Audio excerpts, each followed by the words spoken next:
Would you like to learn how to create and maintain a self-cleaning house? That's what we're going to talk about today. I'm April Perry from Learn, Do, Become, and here to help you out of the overwhelm. Obviously, the house isn't going to be 100% self-cleaning, but I would say that currently I live in what feels like a self-cleaning house, meaning it doesn't feel overwhelming to get it organized and clean and to have it stay clean. And so I've put together 7 steps that I'm just going to walk through fairly briefly to show you the big picture of how literally you can have a home that doesn't require mental bandwidth to maintain it and have it be peaceful and calm and in order.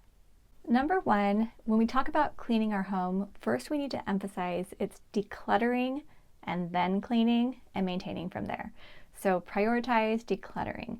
And I know this might sound like, oh, that's so easy to say, but I promise you, if you follow the steps that I'm going to explain next and do a decluttering and a clean, you're going to feel like everything just became so much easier. The clutter is what's causing the cleaning to take a long time, and it's causing the angst, and it's causing all the emotional frustrations. And so let's put decluttering first. Number 2 is that we need to see decluttering and cleaning our home as a big project. Some people just dive in and start cleaning, but they're also trying to do 100 other things. And so then the cleaning never gets done, and then they feel frustrated and feel like they're just doing way too much. So literally what I want you to do is have your current projects list, 1 to 8 projects for the month that are going to be checked off by the end of the month that you're going to do. And if you can have your organizing, decluttering on there, and I'll show you how to make that super effective, it's going to help you focus. We can't do everything all at the same time, and right now might not be the best time for you to dive in and do your decluttering and cleaning. But typically, if you can look at your year, you can find certain months that have a little bit more buffer bandwidth and think of it like a project. It's going to help you because now you're going to have that focus. You're going to be able to say, hey, I can't do that project because I'm decluttering and organizing right now and getting it all clean. And that's going to help you to be able to feel like you're actually making progress. Number 3, you want to identify the sub-projects for decluttering and cleaning, organizing your home. The reason I say this is because unless you have a really, really tiny house or tiny apartment that all could be cleaned in, 1 to 4 hours, including decluttering, you're going to feel overwhelmed trying to do the whole thing. For example, my house, there's probably, 50 sub-projects, smaller areas where it's a really full closet or a guest area or the garage that probably could equal 3 sub-projects. And so you want to actually write it down, divide up what's each area that would take maybe 1 to 4 hours to declutter and clean. And if you want to watch a video where I go deeper into that and show how to prioritize those, we'll have a link in the description.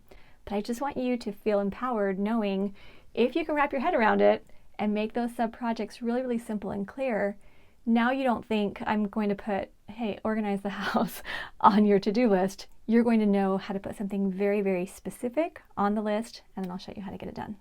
Number 4, now that you have your sub-projects identified, you're going to take just one at a time and put it on your current projects list and then identify what is a step-by-step process that's going to help me to get this done.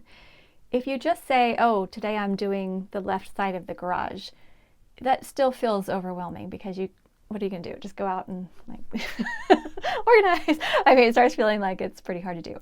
So I love the 3-box method. We have a video about that. We'll have a link in the description.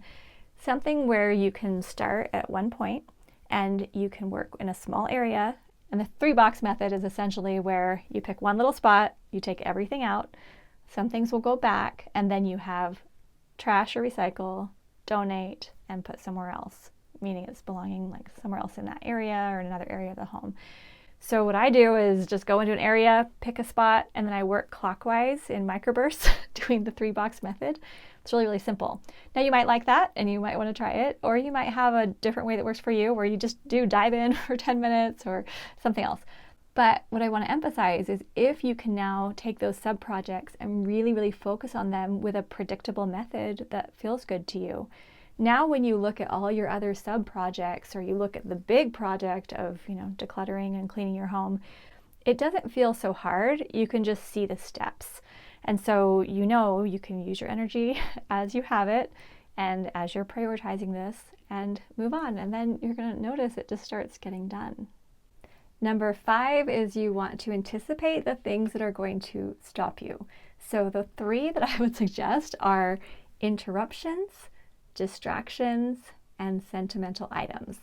Let's just take each of these and talk about how you can anticipate that and prepare for them.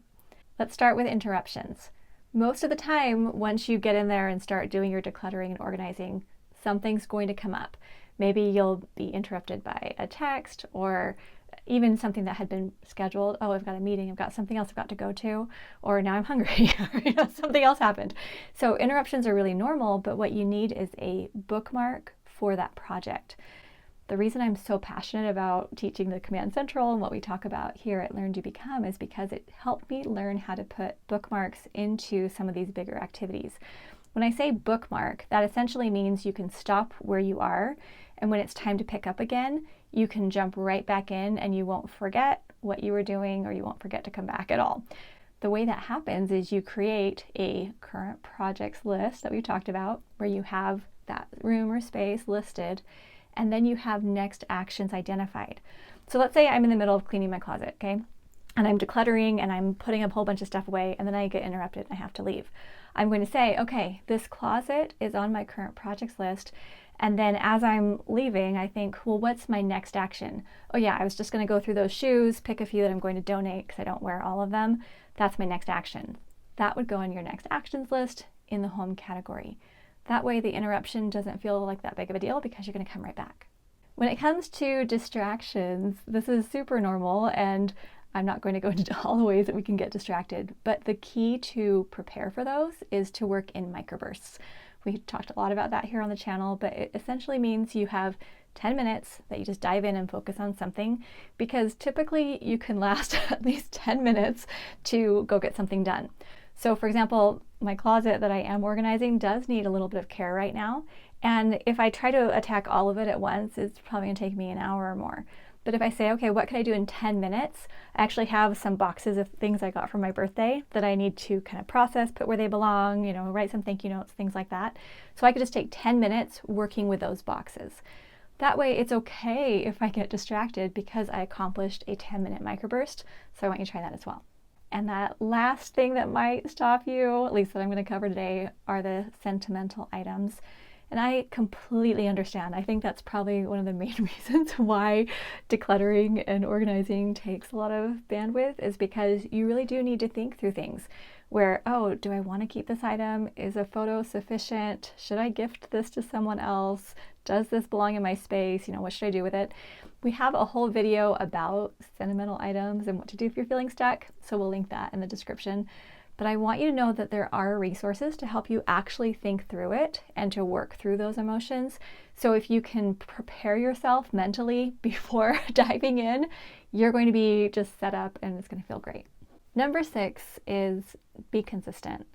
It took probably years and years for your home to get where it is right now, right? And so when I look at how I was raised and how we would just pile things up, and by the time I was 18 and left the house, I had, 18 years worth of clothing and gifts and things. Some of it, had gone away, but I just had a lot of stuff. So if you can give yourself grace and recognize, yeah, it took a long time for it to get to this point. It's going to take some time to get it decluttered, and cleaned up. That's okay. But what's so important is you are now creating this beautiful, clear space where you can, build relationships and live your purpose. And then I'll show you in the next step how you're going to help it actually stay that way. All right, number 7 is that we're going to maintain it with routines.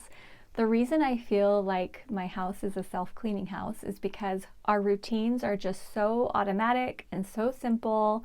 They just don't require any willpower and the whole family's on board. So yeah, we do some basic cleanup and things like that, but it just feels so effortless.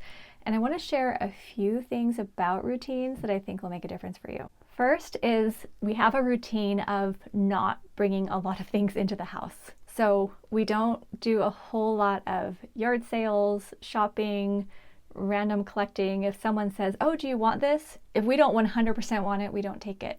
So learning to just reduce what you bring into your home is going to be amazing because now it's less to accommodate, less to think about, less to move around, bring in and out for holidays, right? All of that. We have some holiday decorations and things, just not so much that we could. Next is doing a quarterly or a monthly sweep of the home where you are pulling out anything that has kind of contributed to the clutter. So I would say in our family, typically once a quarter is good. And I just go throughout the house. I'll work with my teenage son in his room, going through all his stuff too, to figure out what is it that we want to donate or, trash, recycle, or, put somewhere else, give away. And just that exercise, knowing, about once a quarter, we kind of do a big sweep and usually donate, good trunk load of stuff.